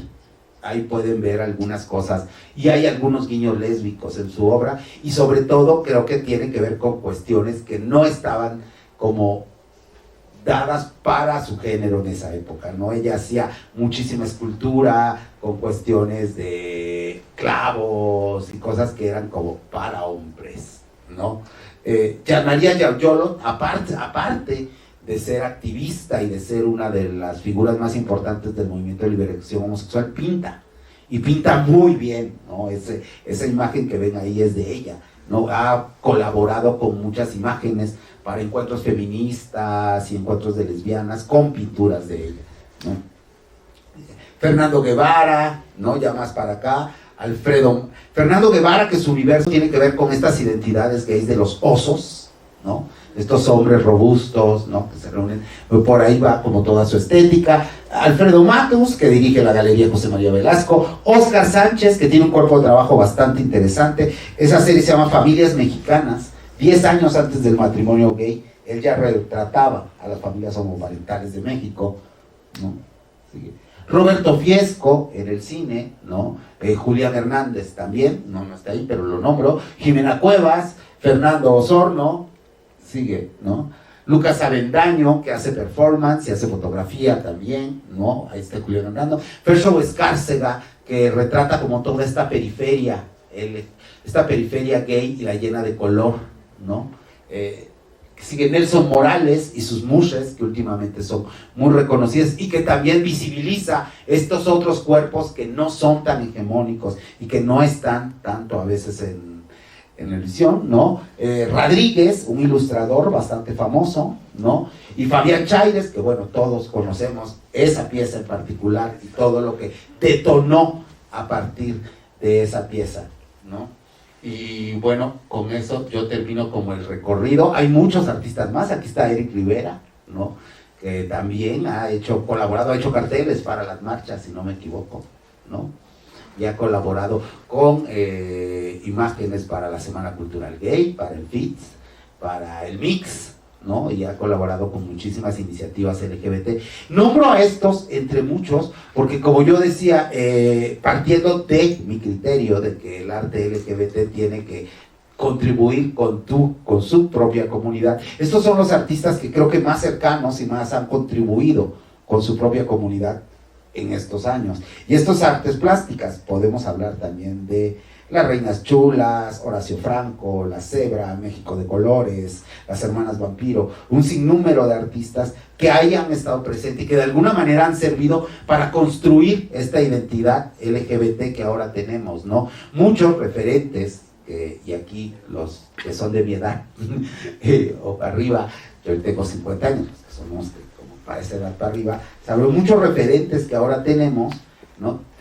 Los tomamos de Vampiro de la colonia Roma, ¿no? Hay muchas cosas ahí que que está la manera de ligar, los espacios de ligue, ¿no? Justo de la estatua de sal, de muchísimas cosas. Y yo creo que todas estas expresiones artísticas han servido para construir una identidad LGBT y una identidad LGBT nacional. Odio un poco la palabra nacional, pero sí, ¿no? Como de nosotros, que se aleja de esta idea de Stonewall y todo este rollo gringo que nos han vendido, ¿no? Y bueno, este es como mi breve recorrido por las expresiones artísticas LGBT mexicanas.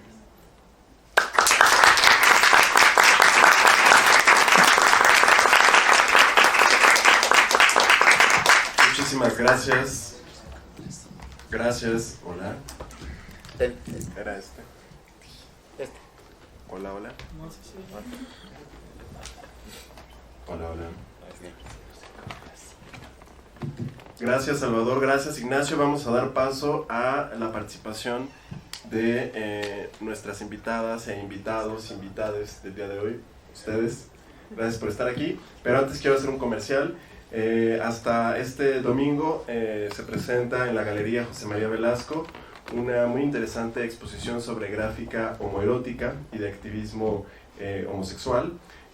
Ahí podrán observar algunas de las obras que se han comentado en la exposición que nos ha hecho Salvador este día y que, bueno, pues vale mucho la pena visitarla. También en el marco de la 44ª Marcha del Orgullo LGBT, pero como parte de una línea de acción muy clara que tiene que ver con la inclusión radical.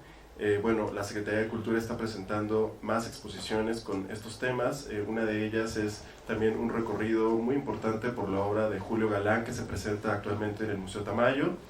Y bueno, también les invitamos a visitar la plataforma de la Secretaría de Cultura Continua en la Distancia, donde podrán encontrar un apartado que hemos llamado Cultura Diversa, donde pueden encontrar contenidos de artistas mexicanos, mujeres, hombres, lesbianas, trans, personas no binarias, sobre distintos temas y diálogos entre la plástica, el cine, la música, la literatura. Y bueno, ahí mismo también vamos a estar compartiendo a partir del día de mañana este conversatorio. Síganos en las redes sociales de la Secretaría de Cultura del Gobierno de México, @cultura_mx. Estamos en Twitter, en Facebook, en YouTube, en TikTok y en Instagram. Asimismo, les recomendamos seguir el hashtag Cultura Diversa, donde van a poder encontrar un amplio recorrido que hemos trabajado y construido de la mano de muchos artistas y colaboradores a lo largo de esta administración, lo que lleva de esta administración, y donde retomamos muchas de las obras que se han comentado el día de hoy también desde la ponencia de Ignacio y que son parte del acervo de este bellísimo Museo Nacional de Arte y también del Museo de Arte Moderno. Muchas gracias y bueno, ahora sí vamos a dar paso a las preguntas del respetable y bueno, ¿qué les parece si levantan la mano y vamos viendo quién quiere participar?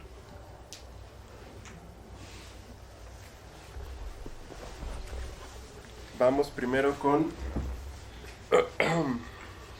Bertrán. Así de mi ronco pecho. De tu ronco pecho. Y después con Ignacio.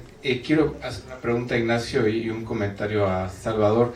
Ignacio, también hay guiños, digamos, o obras virreinales que se pueden leer desde el homoerotismo. Por ejemplo, recuerdo hace poco que estuve en Querétaro, no tomé el nombre del autor, pero es un fraile que está abrazando un torso desnudo de Cristo que es de lo más sensual y casi besándole el ombligo, ¿no? Y Salvador, bueno, cuando mencionas a Antonio Salazar en el taller de documentación visual, pues él trabajaba ahí con sus alumnos, que no todos eran gays, pero creo que es importante destacarlo, los hacía solidarizarse como el profesor en este tipo de proyectos, ¿no? Los sensibilizaba, digamos, para ser políticamente correctos. Bueno, gracias y felicidades por estas dos ponencias. Gracias.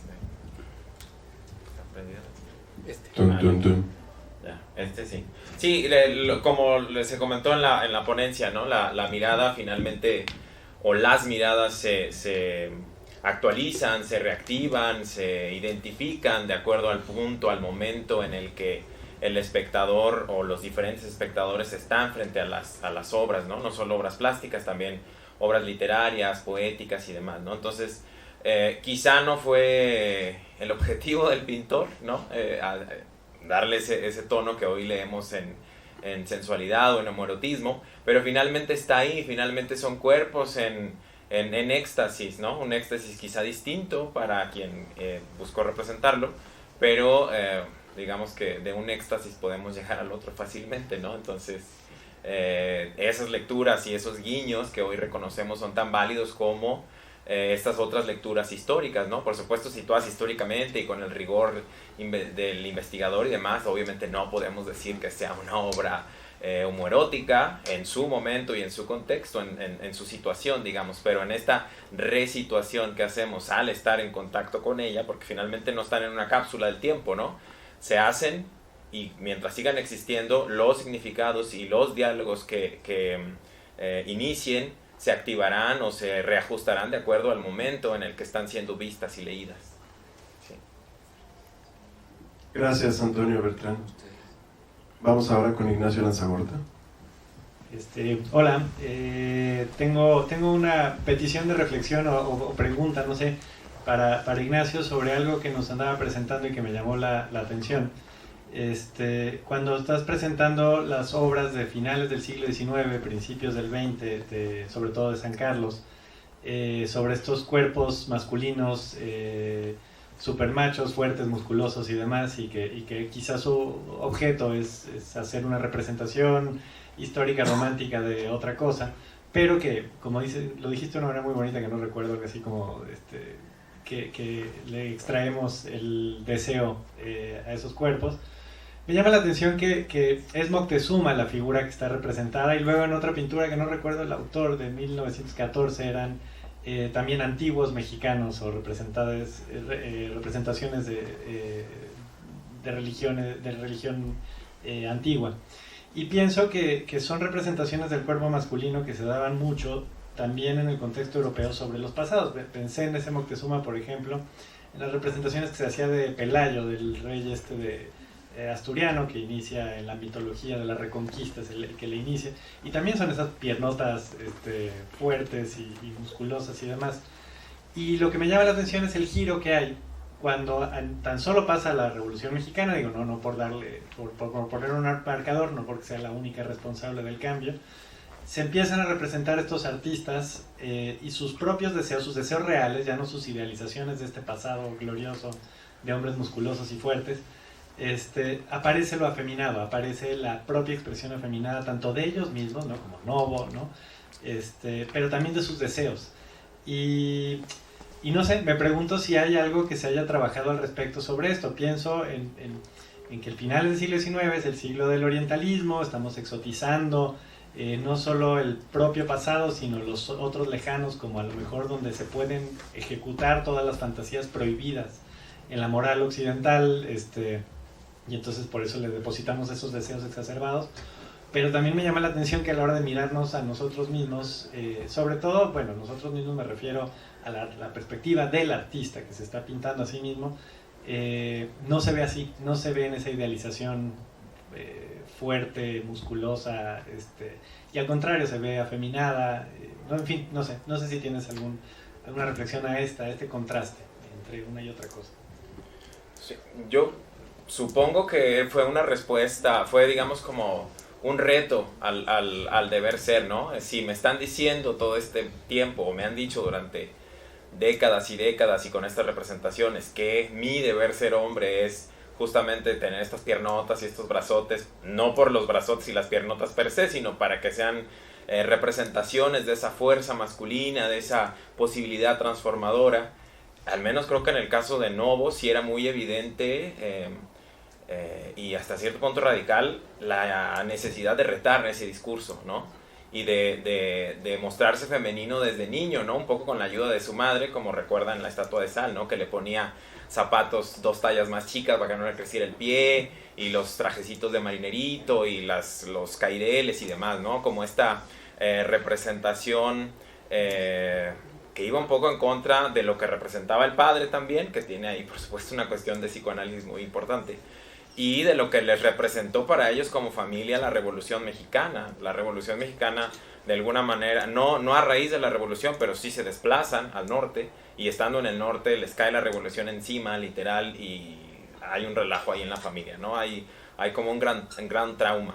Entonces creo que para Novo esta representación, y luego esta representación feminizada, entre comillas, que queda en el taxi particularmente, ¿no? También con este atuendo que me recuerda un poco al atuendo de Frida Kahlo en el autorretrato del vestido de terciopelo, la textura y el corte un poco, creo que responde a eso, a esa necesidad de plantarle cara a esa ola de violencia que les cayó encima y que le trastocó por completo la vida, ¿no? Que matan a un tío que se alcanza a inferir que era como el tío gay de la familia, ¿no? O de esa generación anterior. Entonces creo que en él hay esa necesidad.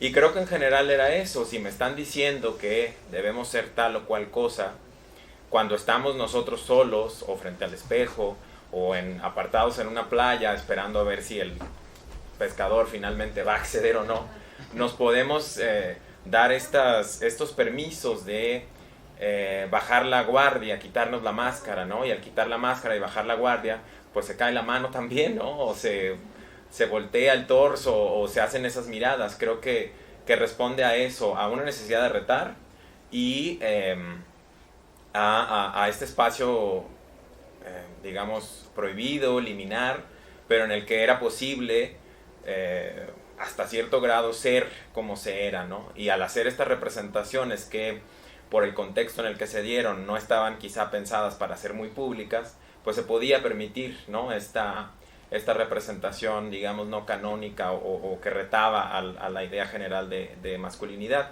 Creo que no se ha trabajado tanto, o mucho, o nada, esa digamos, transición entre una cosa y la otra, o esa coexistencia, porque realmente se seguía, fue el momento el gran momento del muralismo, o el primer gran momento, y de manera concurrente se estaban haciendo estos retratos, estas piezas, quizá un poco más privadas, y que respondían también a esta otra idea del arte, ¿no? Esta idea superada del arte después del porfiriato, ¿no? Ya no es un arte para las élites que las pueden pagar, sino que es un arte que está en el espacio público, ¿no? Al hacer estas piezas que eran mucho más pequeñas o móviles o demás, respondían a este cierto elitismo, ¿no? De lo puedo tener yo que lo puedo hacer, o alguien que me lo encargó, o a quien yo decido representar, ¿no? Como en el caso de Rodríguez Lozano, que no fue un retrato pedido por Novo, o algunos otros que realizó. Entonces creo que sería interesante reflexionarlo, estudiarlo un poco más, y creo que va un poco por ahí a bajar la guardia en este espacio que es mi espacio, y a retar quien tenía, digamos, como el valor de hacerlo, como en el caso de Novo, eso que me están diciendo, ¿no? Además, años después, y durante el resto de su vida, como esta anécdota que nos contaba Salvador, ¿no? De volverse ahí en las fiestas de Estado, o decir de repente que ya se iba, porque hay otra anécdota que se va de creo que era una comida en el Club de Leones o una cosa así, y le dan un reconocimiento y tal, y dice, discúlpenme que me vaya ahorita, pero es que me está esperando un tránsito en mi casa, y pues me dijeron que la tiene muy rica, entonces me voy, ¿no? Entonces hacía ese tipo de cosas, ¿no? Creo que de manera diferente lo siguió haciendo durante toda su vida. El caso de Novo en particular es muy interesante. Gracias, Ignacio. Ahora le damos el uso de la palabra a Luis de Pablo. Gracias. Quiero felicitarlos a ambos por sus ponencias, y yo también, como José Ignacio, tengo más que una pregunta, una petición de reflexión, y en un tema bastante relacionado también, que es esta asunción directa de que cuando se erotiza el cuerpo masculino automáticamente es gay, es decir, es para alguien de su mismo sexo. Es decir, si vemos al personaje del cuadro lanzándole una mirada coqueta al espectador, asumimos que ese espectador también es hombre.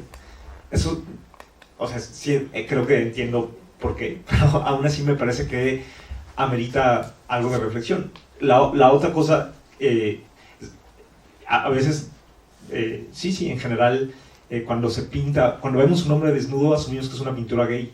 Y eso me parece muy interesante, como si, es decir, las mujeres han esculpido y pintado, no sé, Camille Claudel o lo que sea, han pintado mujeres desnudas y nadie asume que es una escultura lésbica o una pintura lésbica. Bueno, insisto, no es precisamente una pregunta, sino más bien algo en torno a que reflexionar. También la otra cosa tiene que ver con la identidad de género. Y es que eso es una reflexión que yo he estado haciendo a la hora de estudiar la diversidad sexogenérica, o como queramos llamarlo, que aparece las identidades trans muchas veces como una pequeña nota al pie de página de una historia gay, y me da la impresión de que no podemos separar ambas identidades definitivamente, pero lo que me parece es que es al revés, que lo que está más presente desde el arte virreinal y desde el arte y desde la historia y desde la política es pues más bien transgresiones de género, es decir, hombres que se afeminan, mujeres que se masculinizan. También creo que ya podemos dejar de insistir tanto en las comillas cuando decimos afeminados, pues no tiene nada de malo, a veces sí somos hombres afeminados. Gracias.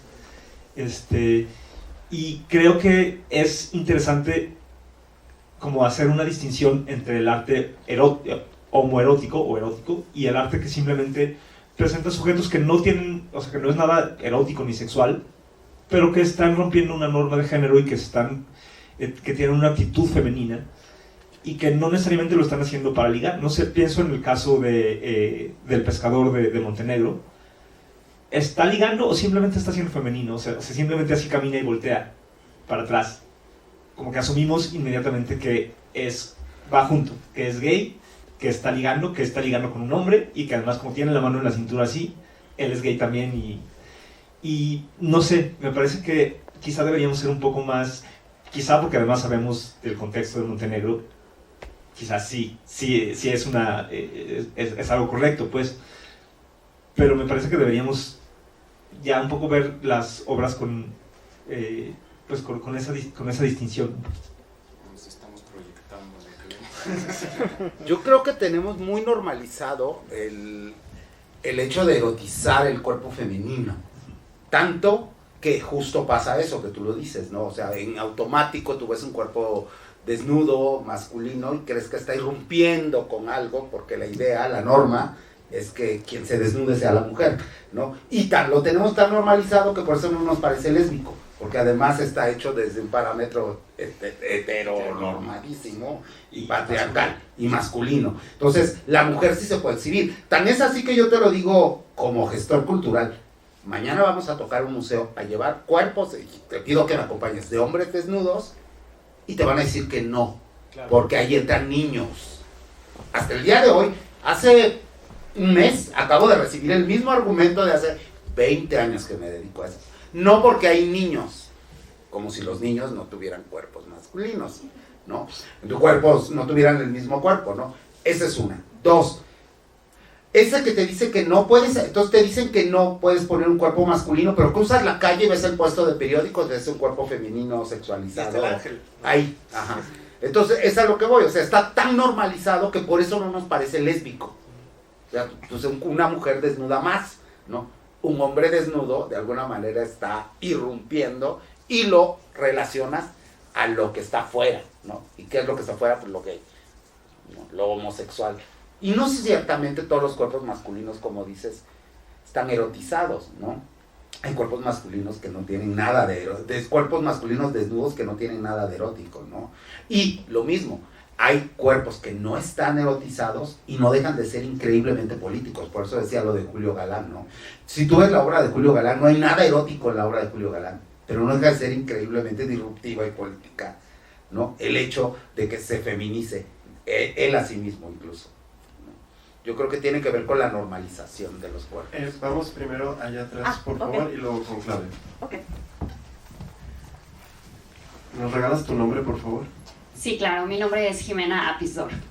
Ignacio, yo te quería dar las gracias por la excelente presentación que nos diste, porque creo que entra mucho en una discusión que ya se está llevando a cabo, yo creo que a partir de los 2000, que ya hemos visto exposiciones que están hablando acerca de esta nueva mirada de las piezas más tradicionales que estábamos acostumbrados a ver. O sea, me gustó mucho lo que dijiste de que las piezas no viven en unas cápsulas del tiempo y que también la mirada de hoy en día afectan la forma en que vemos esas piezas de ese pasado, y cómo el estudio de ese pasado al mismo tiempo nos confirman mucho de las teorías que podríamos tener hoy en día, o sea, específicamente con el pescador de Montenegro, ¿no? O sea, no podemos negar las cosas que ya están ahí, la mirada que ya estamos aprendidas, y cómo nos está, al final de cuentas, seduciendo para que podamos tener como algún tipo de contacto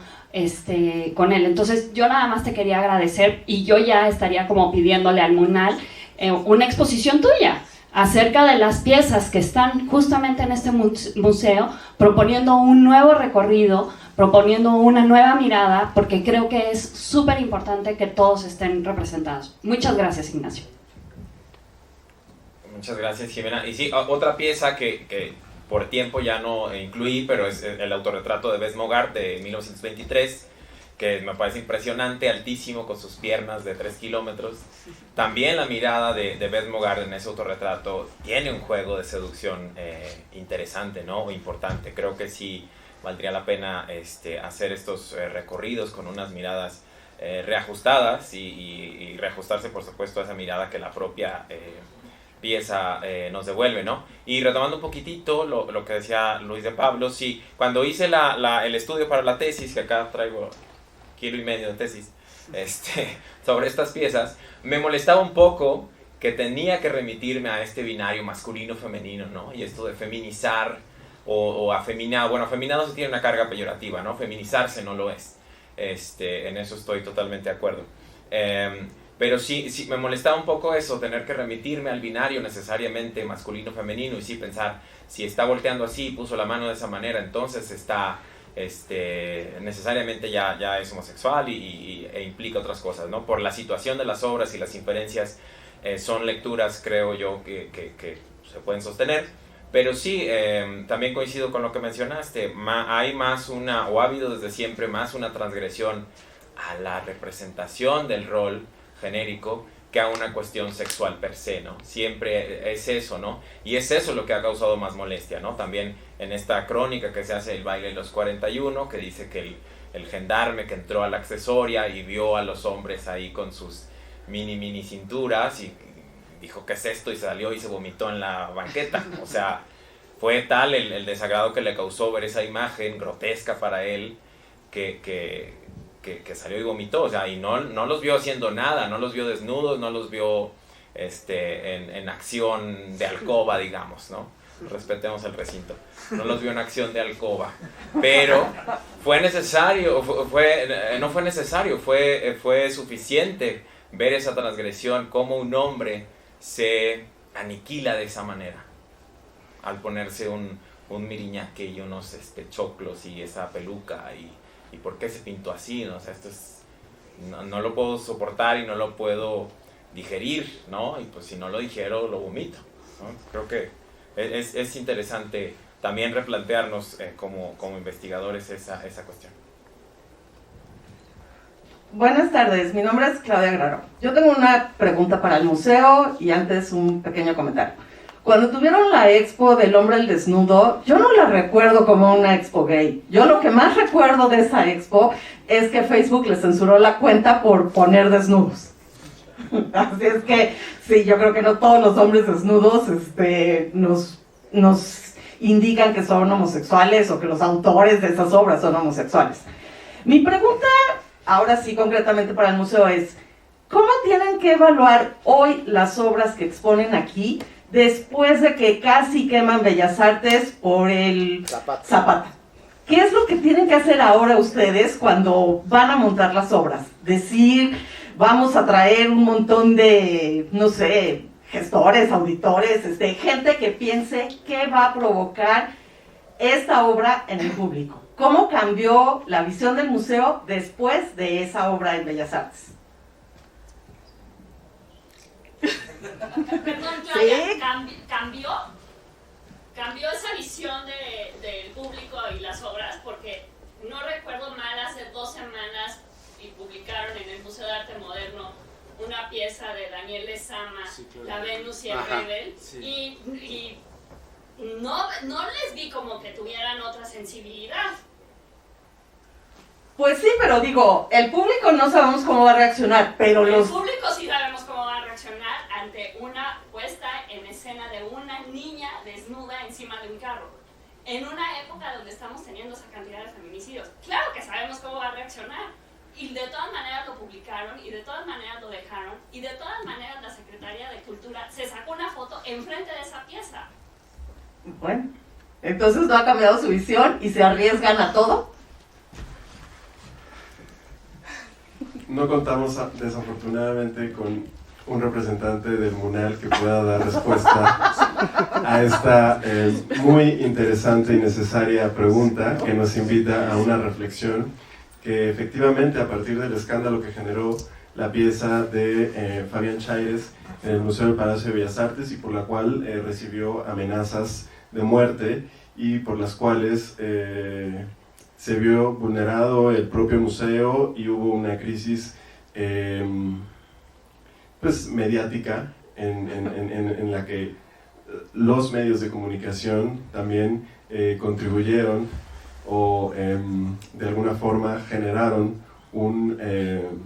una controversia que no debió ser, y que lo que sí puedo asegurar es que desde la Secretaría de Cultura del Gobierno de México se defendió la pertinencia de esta obra dentro de esta exposición, de esta magna exposición en honor a Zapata, y también decir que el propio presidente de la República, Andrés Manuel López Obrador, desde su conferencia matutina donde fue increpado por este tema, o donde fue cuestionado por este tema, él defendió y defendió la exposición y además condenó los crímenes de odio, porque justamente fue en ese marco en el que se dio esa discusión y la obra se mantuvo expuesta hasta el final.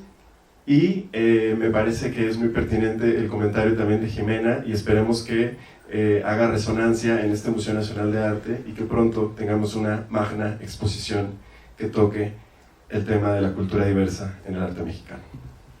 Nada más para lo del Zapata, no fueron los medios de comunicación que lo hicieron grande, fueron los zapatistas o pseudo zapatistas, porque ya ni sé, porque hubo un dilema de si era la familia directa o era la familia quién sabe qué. Entonces, digamos que zapatistas, entre comillas, fueron los que hicieron todo eso y no respetaron la visión del curador en el momento en que tuvieron que poner una nota aclaratoria. En el momento en el que el gobierno se dio a poner una nota aclaratoria en esa pieza, ya, perdimos.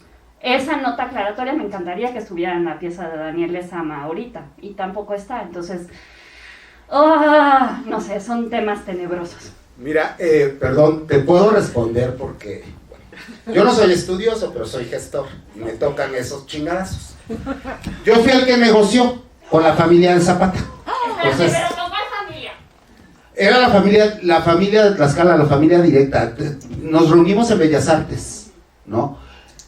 Y ni el artista, ni el curador, ni yo, que estaba de intermediario, estábamos de acuerdo con esa placa. Nos parecía una falta de respeto. Todavía cuando organizamos, porque a través de mi organización hicimos el acto de protesta ahí en fuera, lo dijimos, no queremos esa placa, ¿no? Y aún así la pusieron, ¿no? Y ¿qué creo que están haciendo? ¿Por qué no ponen la placa con Lezama? Pues por lo que le acabo de decir a Pablo, porque el cuerpo femenino está totalmente normalizado, que se sexualice, aunque sea una menor, y eso es grave, ¿no? Aunque sea una menor, está totalmente normalizado, y entonces nadie dice nada. Ahí sí nadie dice nada. Pero si tú cambias tantito el rol de un personaje, ahí sí ya hay pedo, ¿no? Pero en la sexualización del cuerpo femenino nadie dice nada. Te digo, sale a la calle, aquí en el puesto de periódicos de afuera, pues vas a ver el chingo de fotos y nadie dice nada. ¿Qué es lo que pasa con el arte lésbico? Ahí me lleva a la aclaración. Yo una vez le pregunté a las lesbianas, mira, hacemos la convocatoria todos los años desde la semana, y por cada 10 piezas de hombres nos llegó una pieza de una mujer. Y entonces, ¿por qué? ¿Por qué? Y entonces me dijeron, pues muy simple, porque nosotras no queremos acabar siendo el objeto del deseo de dos machines frente a la... Y está tan normalizada que nos sexualicen, que nos encuentren, incluso que las imágenes lésbicas acaben siendo para consumo de los hombres heterosexuales, que nosotras no las usamos. Tenemos que encontrar otras formas más veladas o otras formas de expresar nuestra sexualidad que no sea tan explícita como lo hacen ustedes los hombres, ¿no? Y creo que eso pasa, ¿no? Y eso pasó con Zapata, sí, no estuvimos de acuerdo y aún así fue una imposición, sí fue, lo digo, una imposición. Antonio, y luego de este lado. Sí, todavía se puede. Yo pensé que tendríamos aquí el San Sebastián de Zárraga, que bueno, es una cuestión curiosa porque yo también cuando lo vi muy chico en este museo con mi madre, mi mamá lo primero que dijo frente al cuadro fue el autor es homosexual. Y bueno, yo me quedé con esa idea y resulta que bueno, al menos yo sé que tuvo varias parejas, Zárraga, varios hijos, mujeres, sí, porque yo participé en un libro y tuvimos que contactar a la familia, entonces tenía hijos todavía de creo que un par de matrimonios, entonces aquí nos falta también como esa, y bueno, sus futbolistas son de lo más hombrunas, ¿no? Y de lo más fuertes, y de lo más magníficas, por supuesto, pero a mí de niño también me parecía San Sebastián bastante erotizado, ¿no? No es un reclamo de que no esté aquí, digo, hay que hacer una selección, pero si pudieran hacer algún comentario, gracias. Sí, bueno, la presencia de esta sensualización en los temas referentes a la religión, pues también no es nueva, ¿no? Siempre ha estado ahí esta constante, ¿no? La San Sebastián de manera particular con todas las saetas que lo atraviesan, ¿no? Es una acción como muy evidente, ¿no? Muy fácilmente relacionable con lo que sucede en otros ámbitos y en otros espacios, ¿no? Pero bueno, también el ánima sola, estos éxtasis que se consumen en llamas, ¿no? Santa Teresa en llamas, ¿no? Todo esto nos refiere a finalmente sensaciones corporales, ¿no? Que quizá vienen de lo divino, pero pasan por el cuerpo, ¿no? Y al atravesarnos en el cuerpo, pues hay reacciones, ¿no? Hay erecciones, hay humedades, hay muchas cosas. Entonces esa relación es importante y obviamente, por supuesto, ¿no? Son miradas actualizadas, que seguramente brincarán y harán que muchas cejas se alcen, ¿no? Porque siempre es como, ¿cómo te atreves, no? Y fue el argumento de esta cuestión con Zapata, ¿no? A manchar su recuerdo, su legado, su imagen, ¿no? Lo que hizo por el país, ¿no? Si es que se acostó o no con Ignacio de la Torre, ¿por qué tendría que ser una mancha en su currículum si lo hizo o no lo hizo, ¿no? No podemos asegurarlo ni nada, pero no tendría por qué serlo, ¿no? Pero finalmente, de nuevo se activa esta mirada masculina para el consumo en general y que dicta los diferentes tipos de consumo también en otros ámbitos y en otros productos, ¿no? Entonces siempre digamos que si tenemos que identificar ahorita un enemigo, si es que lo queremos manejar en esos términos, pues el enemigo es el sistema que tiene esta mirada masculina, ¿no? Este sistema masculino que trata de regular todo, ¿no? Y de mediar hasta estas cuestiones tan íntimas como estos éxtasis, ¿no? De este lado. Y nos daría tiempo de una intervención más por si alguien quiere participar. Hola, pues felicidades a ambos y de mi pregunta, o también no sé si reflexión, me gustaría que ambos la puedan dar su comentario, es ¿qué opinan ante esta inclusión, podríamos decir, desbordada, que no sé si es a partir de este año, años anteriores, ha habido sobre el tema de abordar la temática LGBT desde las diversas instituciones y dependencias de cultura, tanto privadas y públicas, pues cómo ha sido este tratamiento del tema, qué opinan, ¿no? Que ahora desde la academia, desde la gestoría cultural, ambos qué nos pueden decir de ese abordamiento de esos temas, porque lo que mencionaban un poco, no sé, me imagino en ambos círculos desde la teoría de la academia, ¿ustedes han vivido algo de censura al abordar estos temas, para hablarlos o no? Y ahora qué opinan que todo gire como de, pues sí, vamos a hacer exposiciones y vamos a tocar el tema y vamos a hacer conversatorios, y está muy padre, está muy genial, pero ¿qué opinan? Yo no quería opinar, pero bueno. Bueno, ¿qué opino? Por una parte lo celebro, qué bueno que hay, ¿no? Pero, híjole, es un juego bastante perverso, ¿no? Porque la institución siempre te va a incluir, pero bajo sus términos. No bajo lo que le convenga a tu comunidad, no bajo la mirada del artista, ahí está el ejemplo de la placa, ¿no? Siempre va a ser bajo sus términos, y a veces sus términos no son los que más te convienen, ni como gestor, ni como artista, ni como curador, ni como nada de eso, ¿no? Por otro lado, censura sí, hace, ¿qué fue? 15 días, íbamos a montar en el metro, a Fabián Chaires justamente, y fue de, híjole, esta no porque tiene pito. El pito es el gran problema, parece que es el gran problema, ¿no? Esta no porque tiene pito, esta no porque tiene chichis, esta no porque... Así hace 15 días pasó, pero y lo digo abiertamente. La expo. Sí, pero no con las imágenes que habíamos seleccionado originalmente, ¿no?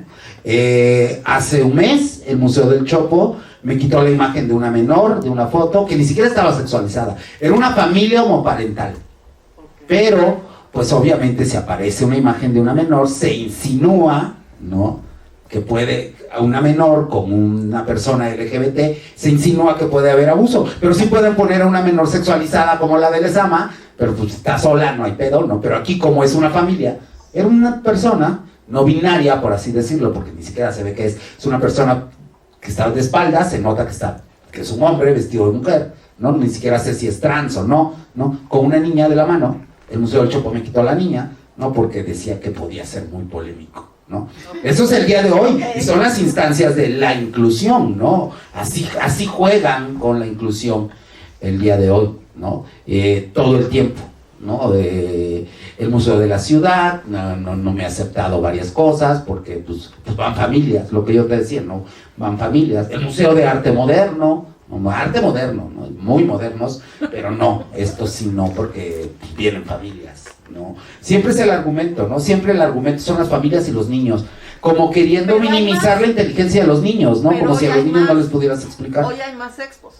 Sí, yo creo que... Se pregunta, ¿no? Ajá, es lo que digo, celebro que hay más, pero habría que analizarlas una por una, bajo qué condiciones se aceptaron esas expos, ¿no? ¿Cuáles fueron las condiciones para que estuvieran ahí? Y por otro lado, creo que también el exceso, la sobreexposición de eventos LGBT, híjole, creo que me va a dar un tiro en el pie porque soy promotor, pero acaban banalizando el asunto. O sea, ya es nada más para rellenar la rayita, ¿no?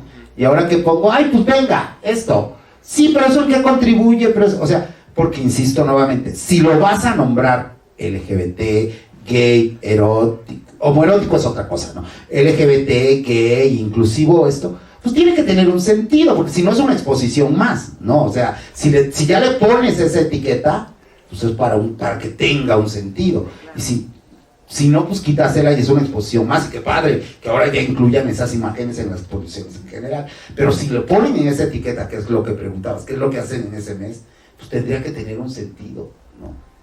Entonces creo que también la sobreexposición acaba banalizando el asunto, ¿no? Eso de draguea el museo, ¿no? Pero la exposición no tiene nada que ver con lo... O sea, ni siquiera el artista es LGBT, ni lo que está haciendo es LGBT. Y entonces ven, disfrázate de drag y recorre el museo. No sé, ahí lo dejo de tarea.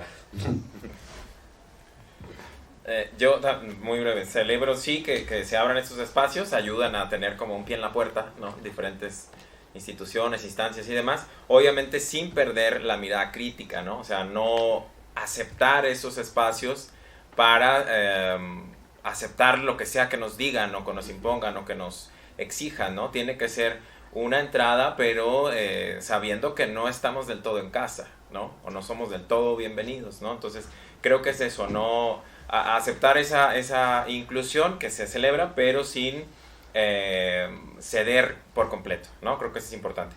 Y desde el espacio académico, desde el ámbito académico, que también es como raro decirlo así, ¿no? El espacio académico.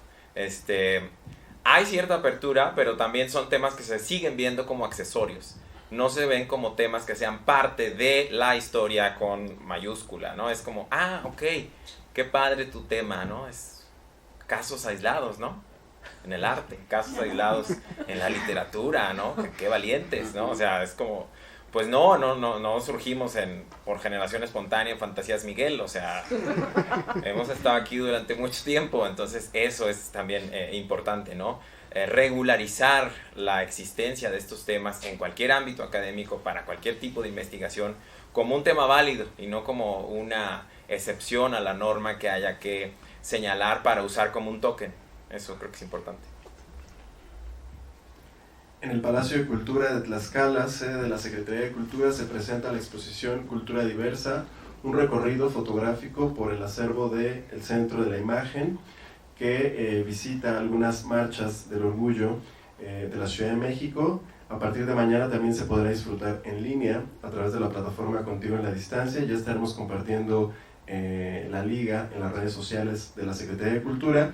Y finalmente me gustaría invitarles también a recorrer la exposición Resistencia Cotidiana, otra forma de ver, que es una exposición fotográfica con 3 autores, Nelson Morales, Juan Cortázar y Andrés Juárez, en la cual podrán observar muy bellas imágenes de mushes, de hombres trans y de personas de la diversidad sexual. Se presenta en el Complejo Cultural Los Pinos hasta mediados de agosto, hay tiempo para recorrerla.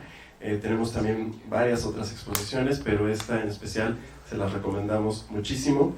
Gracias, Salvador Iris Gómez, gracias, Ignacio Torres Valencia, por sus valiosas contribuciones a esta conversación. A nombre de la Secretaría de Cultura del Gobierno de México, del Instituto Nacional de Bellas Artes y Literatura y del Museo Nacional de Arte, les agradezco también a cada uno de ustedes que hayan otorgado su tiempo para visitarnos en este día. Y bueno, también decirles que les estamos otorgando un pequeño regalo, que es un catálogo comentado del acervo del Museo Nacional de Arte, un regalo para nuestros invitados del día de hoy, que tiene en la portada este bellísimo autorretrato de Abraham Ángel. Muchísimas gracias y hasta la próxima.